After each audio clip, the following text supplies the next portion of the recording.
Coucou! J'espère que vous allez bien. Aujourd'hui on se retrouve pour une nouvelle vidéo et on va parler make-up. J'ai fait ce make-up avec vous avec des produits plutôt chers de ce côté-là et des produits hyper abordables de ce côté-là. Et en fait on est sur un résultat hyper similaire. Franchement on n'a même pas l'impression que j'ai utilisé des produits différents. J'espère que la vidéo va vous plaire. Je vous laisse avec la suite.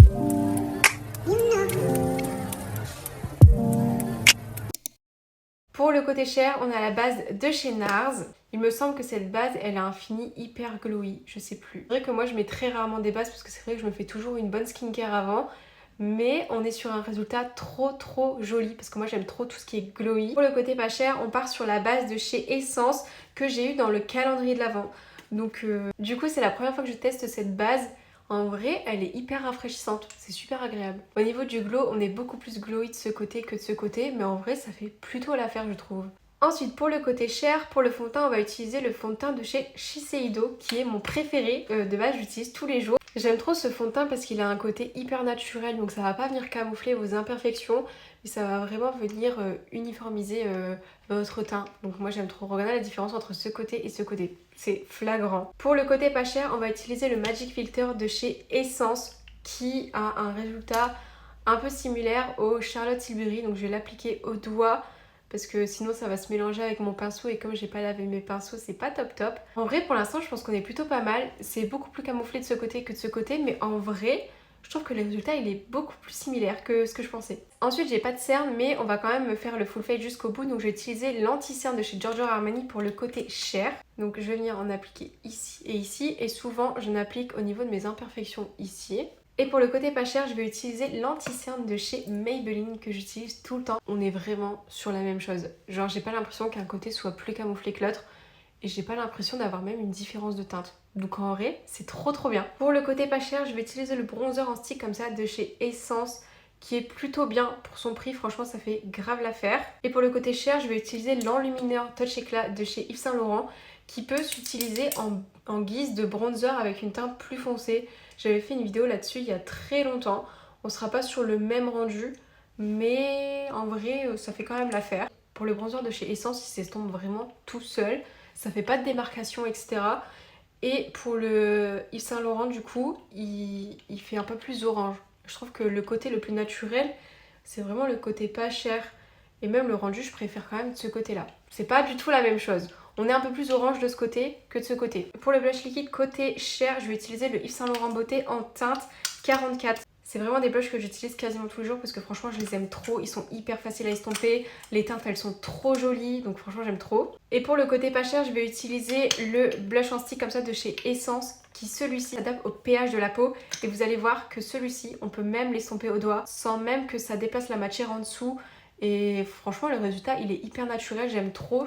Franchement je trouve que Essence ils font des trop bons produits. Par contre le Yves Saint Laurent il faut l'estomper au pinceau parce qu'au doigt, à part finir avec une grosse tache, ça fera pas très joli. Bon du coup le résultat, on n'est pas sur les mêmes teintes, mais en vrai on le voit quand même malgré son prix et franchement c'est très joli. Pour la poudre et le côté cher, j'ai la poudre comme ça de chez Huda Beauty, elle est quand même à une quarantaine d'euros, donc je trouve que c'est relativement cher, mais ça reste quand même pour moi la meilleure poudre sur cette terre. Vraiment genre j'ai tellement du mal à apprécier une autre poudre comme j'aime celle-ci. Vraiment elle est indétrônable, je l'aime trop et j'ai pas peur de dire que c'est vraiment ma préférée quoi. Moi je l'ai en teinte Cherry Blossom et le rendu il est trop beau, vraiment j'aime trop. Regardez le côté poudré et un côté qui est pas poudré. Franchement c'est beaucoup plus joli de ce côté. Pour le côté pas cher, on a la poudre de chez Essence qui est la poudre libre Loose Powder.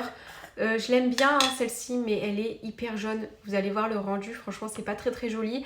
Mais bon, c'est le côté pas cher. En vrai ça aurait pu être une bonne poudre si elle n'avait pas été jaune mais plutôt blanche. Parce que là en vrai, peut-être à la caméra ça se voit pas, mais dans la vraie vie, genre vraiment ton teint il est beaucoup plus jaune et c'est pas très joli quoi. Pour le blush poudre et le côté cher, j'ai celui de chez NARS en teinte Orgasmix. C'est l'un de mes blush poudre préférés.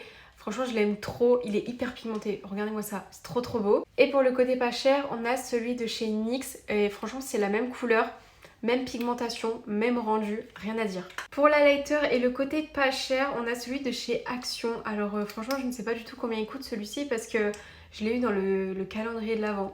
Donc je ne sais pas du tout à combien il est, mais bon Action c'est super abordable hein.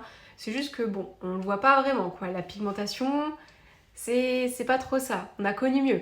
Et là c'est pas vraiment cher, je trouve que c'est plutôt abordable, mais c'est le plus cher que j'ai, celui de chez Rare Beauty.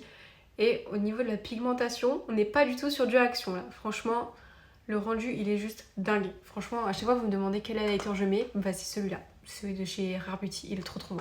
Pour le spray fixateur, j'utilise celui de chez NARS pour le côté cher. C'est hyper bizarre de pas mettre du spray fixateur sur tout le visage, mais genre vraiment que d'un côté.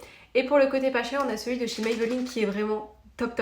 Vraiment, il n'y a rien à dire. Les gouttes, elles sont super fines. Vraiment, ça trempe pas du tout le visage. Ça fixe super bien. Donc franchement, un gros 10 sur 10 celui-là. J'ai oublié de préciser, mais moi, comme j'ai pas besoin de mascara puisque j'ai mes fossiles, sur le côté cher, j'aurais choisi le Lancôme, le Idol. Et pour le côté pas cher, j'aurais choisi un mascara comme ça de chez Essence. C'est le Lash Princess. Franchement, il est génial. Donc voilà. Pour les lèvres, ça va être super compliqué de faire les mêmes, mais pour le côté pas cher, je vais mettre un crayon comme ça de chez Kiko. Ils sont hyper bien. Pour 3,99€, franchement, foncez les acheter. 3,99€, un grand format, j'arrête pas de le répéter, mais franchement, c'est un gros 10 sur 10. Là, je mets la teinte 33. Pour le côté cher, bon, c'est pas le produit qui est cher, c'est plutôt abordable, je trouve, mais c'est pour que la couleur ressemble vraiment à celui que j'ai choisi. Du coup, j'ai pris un crayon de chez Fenty Beauty en teinte 04. Et franchement, je trouve que la couleur se rapproche vraiment bien du Kiko. Pour le côté cher, je vais utiliser un rouge à lèvres comme ça de chez NARS. Ils sont trop bien. Et ça, c'est la teinte 882. Et pour le côté pas cher, je vais utiliser un de chez Sephora Collection. Je l'ai eu dans le calendrier de l'avant ou le calendrier de l'après, je sais plus. Franchement, je ne vois aucune différence. On dirait même pas que j'ai utilisé deux rouges à lèvres différents. Franchement, le résultat, il est juste dingue.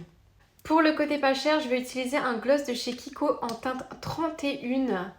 D'habitude, je travaille un peu plus mes lèvres. Là, je vous avoue que ça me fait bizarre, mais en vrai, ça va. Et pour le côté cher, je vais mettre celui de chez Milk. Bon, c'est pas du tout les mêmes, mais bon.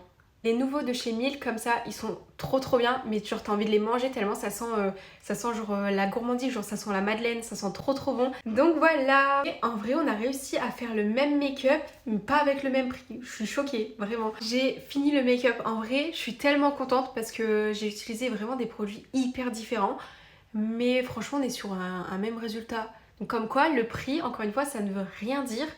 Il faut voir la qualité des produits, quoi. Je suis super contente. J'espère que la vidéo vous aura plu. Moi, j'ai trop aimé la tournée. Franchement, j'ai vraiment adoré. Donc voilà, moi, je vous fais des bisous.